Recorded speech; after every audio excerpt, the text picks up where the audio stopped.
Bonjour à tous, que cette semaine, la semaine du 22 au 28 juin, on va vraiment parler un petit peu de la situation économique, géopolitique. Pourquoi? Ben, c'est simple, présentement, hier, dans la nuit de hier à aujourd'hui, il y a eu un bombardement des États-Unis vers l'Iran. Ce qui va causer quand même un gros mouvement sur le marché cette semaine. Ça va vraiment venir jouer au niveau du pétrole, ça va venir jouer au niveau du US4, ça va venir jouer au niveau de l'XAU-USD, qu'on va démystifier un petit peu tout ça pour voir un petit peu comment que ça va aller de ce côté-là. Mais c'est vraiment avec géopolitiquement que ça va vraiment venir jouer beaucoup. Que l'or, le pétrole, le US4 va jouer énormément cette semaine là-dessus. Que bonjour à ceux qui se joignent à nous. Que si on regarde un petit peu, que comme je vous disais présentement, on va faire le petit mini résumé. Vous avez peut-être vu dans les nouvelles récemment que Donald Trump a envoyé un bombardement sur 3 sites, dont le site de Fordo, qui est un des sites là, primaire, là, primordial pour l'Iran. Selon Donald Trump, bien entendu, c'est dit que c'est une réussite totale. Mais il va quand même avoir des répercussions sur le marché financier. Et cette semaine, avec tout ça, il y avait beaucoup, et ben pas il y avait, il va avoir beaucoup de volatilité sur le marché et beaucoup d'annonces qui allaient déjà affecter le marché, plus le bombardement au niveau de l'Iran, que les 3 sites en réalité qui ont été là, bombardés là, dans la nuit passée. Qu'on va regarder un petit peu ça. Bien entendu, si vous connaissez un petit peu l'or ou autre, ben c'est simple. Au niveau de l'or, ben ça va devenir plus haussier. Pourquoi ça va devenir plus haussier? C'est simple. L'or est une devise en réalité de refuge. Ce qui veut dire que à chaque fois qu'il y a une guerre, à chaque fois qu'il y a une annonce économique ou géopolitique qui est vraiment défavorable et qu'il y a un danger pour l'économie, ben, tous les pays vont se réfugier dans l'or. Généralement dans l'or américain, parce qu'il y a l'or Europe, il y a l'or canadien, il y a plusieurs types d'or, mais l'or américain va toujours quand même prendre le dessus. D'où pourquoi qu'on va dire XAU-USD, mais il y a le euro-USD qui existe, puis il y a le CAD, le XAU-CAD aussi qui existe. Et par la bande, c'est sûr que si les matières premières, ce qui veut dire l'or monte, ben généralement l'argent va monter, le platine va monter, le copper va monter, etc. Après, ça peut vraiment vous permettre de venir prendre une position sur ceux-ci. Mais cette semaine, on devrait s'attendre vraiment à une bonne augmentation au niveau de l'or. La semaine passée, ça avait diminué un petit peu quand vous regardez les graphiques sur l'or. Je ne sais pas si j'en ai un d'ouvert, je vais vous dire ça dans quelques secondes. Oui, j'en ai un d'ouvert, je vais juste me remettre euh, en... On va aller en journée. Et je vais vous montrer qu'en réalité, on avait diminué. Ici, là, chaque bougie représente une journée présentement, qu'on avait atteint notre pic quand même le plus haut ici, mardi, le 22 avril. Après ça, ben oui, ça a redescendu, monté à blanc, on joue avec les montagnes russes. Mais tout récemment, le 16 juin, on avait réatteint là, quand même des bons sommets. Et après, ça l'a descendu. Que là, on revise à aller chercher encore ces hauts sommets-là à cause de la dite potentielle guerre et à cause que les États-Unis ont bombardé. Les États-Unis, vous savez que c'est une des premières forces de frappe, excusez, qu'à ce moment-là, c'est sûr que ça va aller chercher une bonne partie de ceux-ci. Qu'on va vraiment regarder à ce niveau-là qu'est-ce qui va se passer. Okay, je vais juste reprendre mon petit tableau. Que, bien entendu, leur augmentation, que c'était 100% plausible. Donald Trump dit qu'il n'y a pas de risque d'escalade, mais en soi, tu bombardes un pays, qu'on s'entend que le pays, ça se peut qu'il y ait une riposte. S'il y a une riposte, il va y avoir risque d'escalade. S'il n'y a pas de riposte, il n'y aura pas de risque d'escalade. Mais si l'Iran s'affilie avec ses partenaires, ben oui, il va y avoir une riposte au niveau des États-Unis.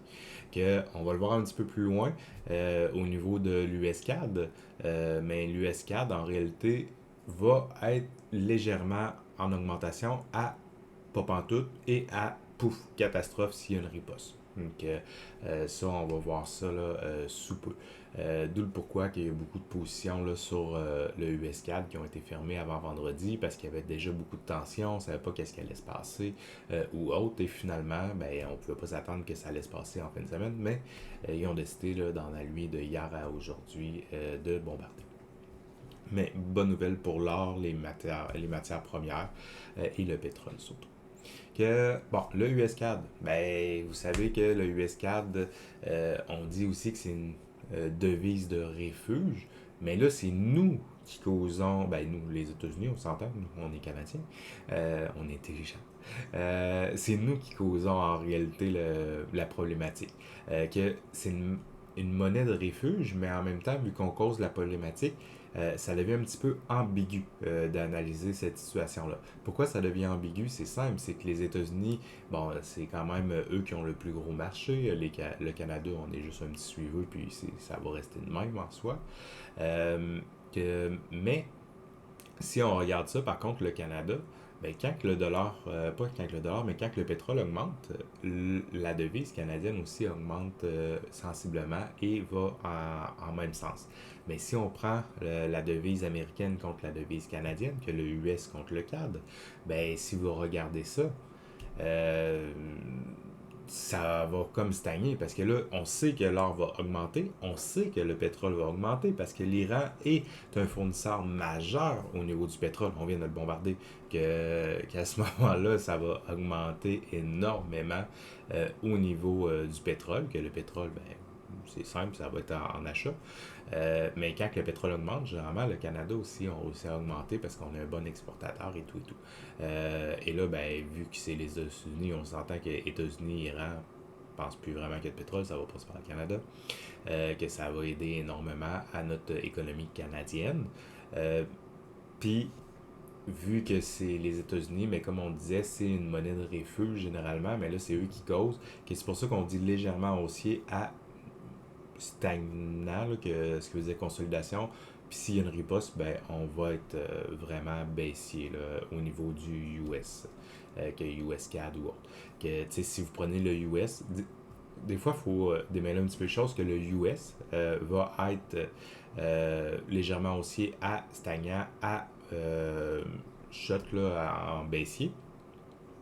Mais si on prend le US contre le CAD, ben là, peut-être que si le CAD, en cause du pétrole, on va augmenter le CAD, ben, le US, ben, il va perdre un peu de force, que sur le tableau, on va voir l'effet inverse. Donc, le US CAD, bien entendu, va diminuer un petit peu parce que le CAD, lui, va augmenter.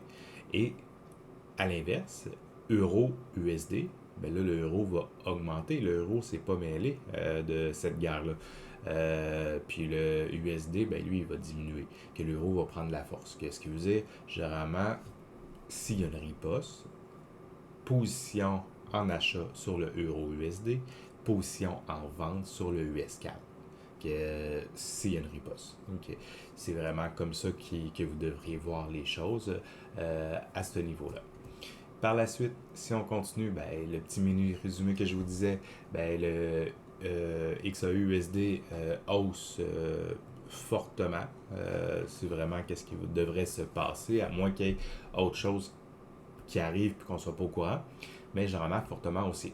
US4, légèrement haussier à stagnant. Puis s'il y a une riposte, ben, on va aller en vente. Présentement, cette semaine, pour moi, aucune position sur le US-CAD. J'oserais pas en prendre. Parce qu'on ne sait pas pendant tout s'il va y avoir riposte ou pas. Que je ne veux pas gambler ou jouer sur ce rôle-là. S'il y a une riposte, je vais prendre position par contre en vente. Que s'il n'y a pas de riposte, je ne prendrai pas de position en vente. GBP USD, généralement le GBP devrait être en augmentation versus le USD devrait être en diminution. Surtout s'il y a une riposte, que GBP va augmenter. Ça devrait être mieux là-dessus. Puis le GBP USD est quand même payant, le GBP JPY aussi. Que ça devrait être quand même bien. GBP USD, GBP JPY se suivent aussi là-dessus. Maintenant, si on retourne à notre calendrier ici majeur de qu'est-ce qui va se passer, ben, vous voyez que cette semaine, il y a beaucoup de dossiers rouges, beaucoup de dossiers oranges, qui va avoir une énorme volatilité et ça commence dès demain.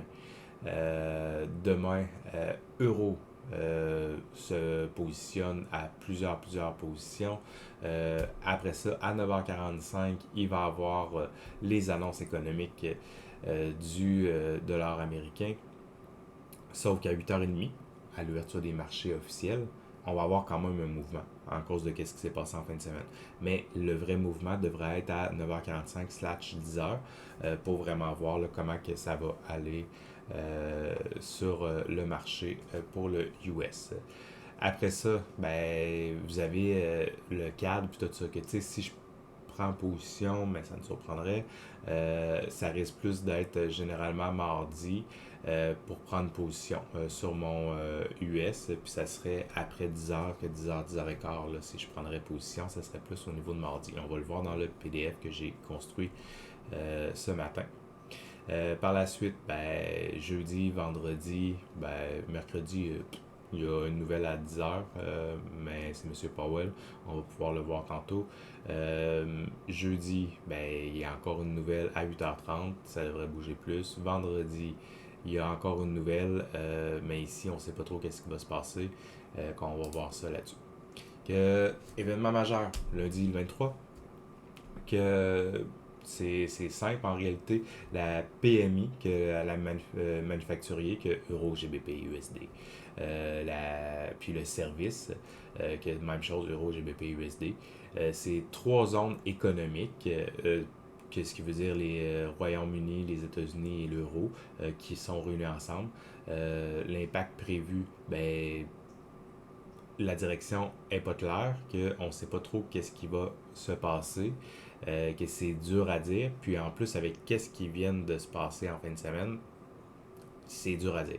C'est pour ça qu'il va y avoir une grosse volatilité. Quand le marché est incertain, quand on n'est pas capable d'avoir une prévision claire, le marché devient incertain. Et vous regarderez à 8h30, puis je pense que c'était à 9h45 ou 10h lundi, 9h45. Vous regarderez à 9h45, puis à 8h30. Ça va se mettre à vaciller de tous les bords, tous les côtés. Ça peut être payant et ça peut être je partais pas dire décalissant, mais on va pas prendre ce terme-là. Ça peut être très néfaste pour un compte. Parce que oui, il va y avoir beaucoup de volatilité, oui, ça va bouger beaucoup, mais ça bouge en cause qu'on a un marché incertain. Que là, il y a des gens qui se retirent, il y a des gens qui rachètent, et ainsi de suite. Que le marché devient fou à ce moment-là quand que c'est une décision incertaine. D'où le pourquoi que c'est un événement qui va être dit majeur. Parce que, mais que les chiffres sortent, ben là, on va avoir la tendance qui va se faire pour la journée. Que après les chiffres, une fois que ça s'est stabilisé, prenez une position longue une position longue. Prenez une position en réalité soit en achat, soit en vente, mais mettez-le en day trading ou en swing trading. Mais je vous dirais en day trading pour cette semaine parce que le swing trading cette semaine, ça risque d'être ardu un peu puis qu'on va tout le temps revenir à BA. Mais attendez que l'annonce économique soit passée. Généralement, je suis un trader à l'annonce économique, mais là, cette semaine, je vais attendre que mes annonces économiques soient passées pour prendre des décisions éclairées parce que le marché est plus incertain. Et avec, comme je vous dis, qu'est-ce qui s'est passé en fin de semaine, le marché devient vraiment incertain. Qu'il faut faire attention là-dessus.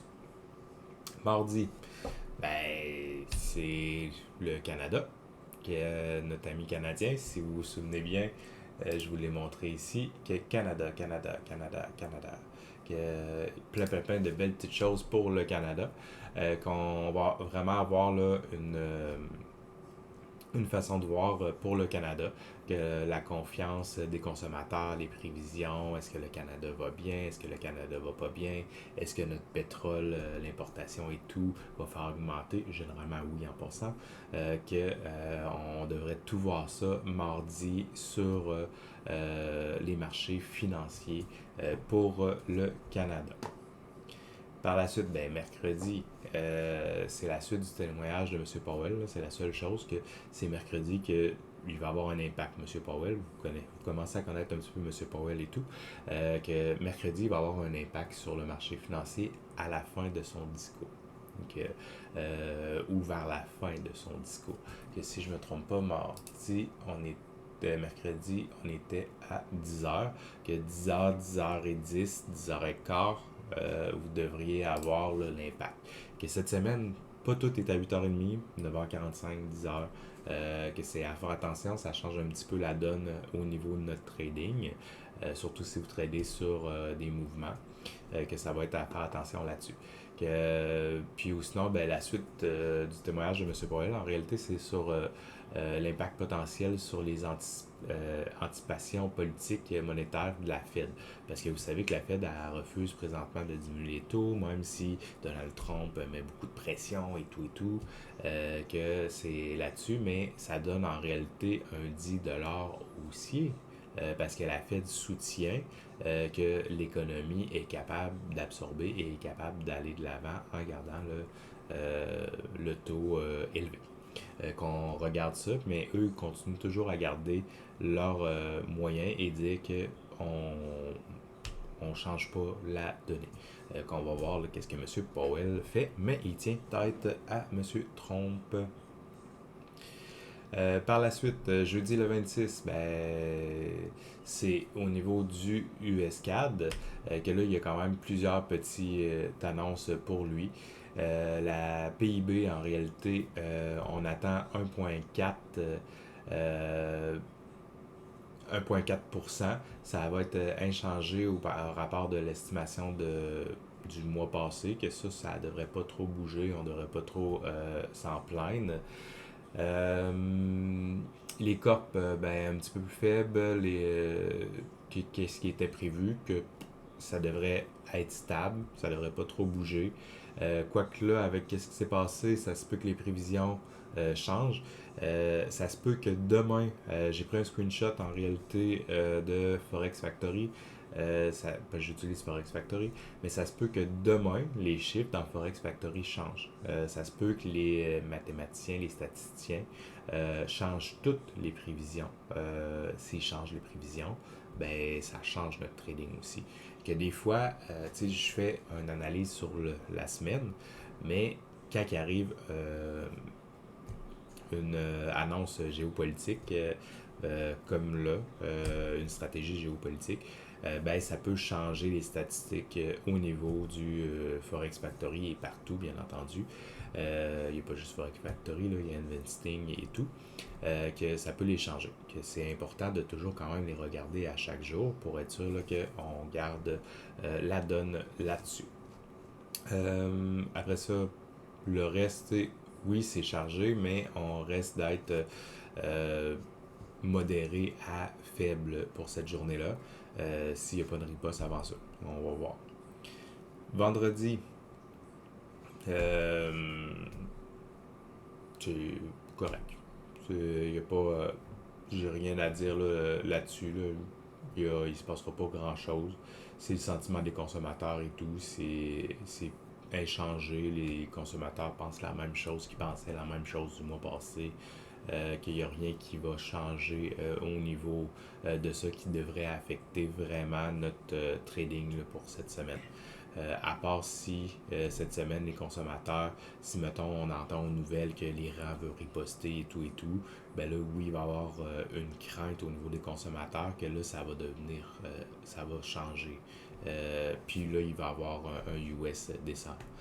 Parce que si les consommateurs, si le US, que les citoyens, je ne les appellerai pas les clients, si les citoyens américains voient qu'il y a un danger pour leur pays, le dollar américain va chuter. Mais si vous poussez plus loin votre analyse, si on croit qu'on tombe en guerre, que eux tombent en guerre, parce que nous on est au Canada, que si les Américains croient qu'ils tombent en guerre, là, aller mettre de l'argent dans les actions, commerce de détail, ce qui veut dire Walmart. Walmart va augmenter, son action va augmenter. Pourquoi qu'elle va augmenter? L'humain étant humain, il fait des provisions, fait des réserves, fait tout. Souvenez-vous de la crise du papier de toilette, que c'est la même chose là, pour la pandémie là, qu'on avait annoncé. Mais retourner en arrière, aller voir les actions pendant la pandémie des commerces de détail, ça a explosé. Que ça va être la même chose malheureusement si l'Iran riposte ou s'il croit qu'on tombe en guerre, ben, les actions des commerces de détail précis vont augmenter crucialement, là, vraiment inévitablement. Ça va augmenter significativement. Ouh, c'est dur à dire ce mot-là. Que c'est pas mal ça. Que tendance, ben, comme je vous dis, on dit modéré à haussier. Si on prend le temps vraiment d'analyser. Euh, J'étais incertain quand on a écrit le PDF. Euh, je me garde un droit de recul là-dessus en me disant qu'on risque d'être soit stagnant ou qu'on risque de dropper le US CAD. À cause du pétrole qui va être en augmentation, qui est affilié avec le Canada, à cause de l'or qui va être en augmentation, puis à cause de la guerre qui est en train de se déclarer, puis en plus que les États-Unis embarquent dedans. Que d'après moi, on est soit stagnant ou soit en don. On va voir là-dessus. Euh, Si on en donne, ben, c'est sûr que l'euro va augmenter, lui, sans problème. Même si là, on dit baissier, c'est sûr que l'euro va augmenter s'il y a une contrepartie de l'Iran.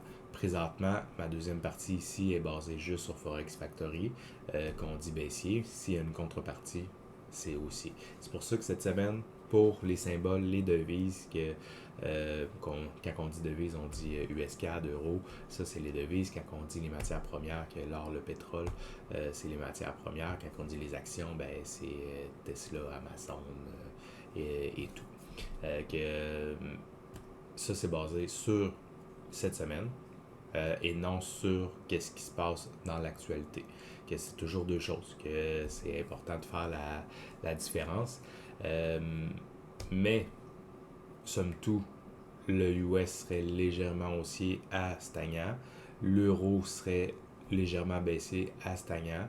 Si il y a riposte, tout se confirme et là, ça va être l'inverse. Le USD va être en chute, l'euro va être en augmentation. Puis pour qu'est-ce qui est du GBP USD, ben lui, il va être en augmentation cette semaine, légèrement. Puis s'il y a une contrepartie, augmentation directe sur ça, suite à tout ce qui se passe sur le marché. J'espère que vous avez aimé qu'on parle de géopolitique. C'est toujours le fun. Moi, j'aime ça.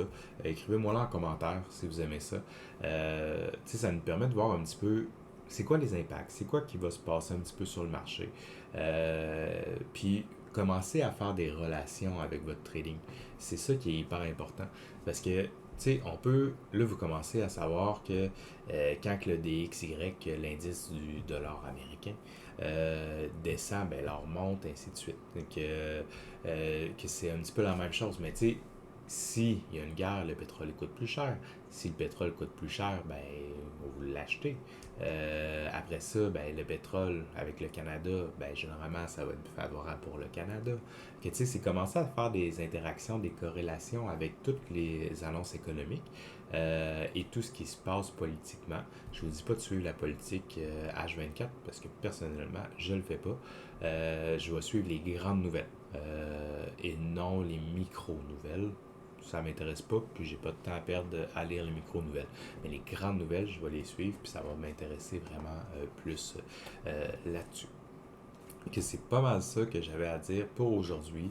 Le PDF va être disponible sous peu dans le chat FR et la vidéo dans les prochains jours peut-être.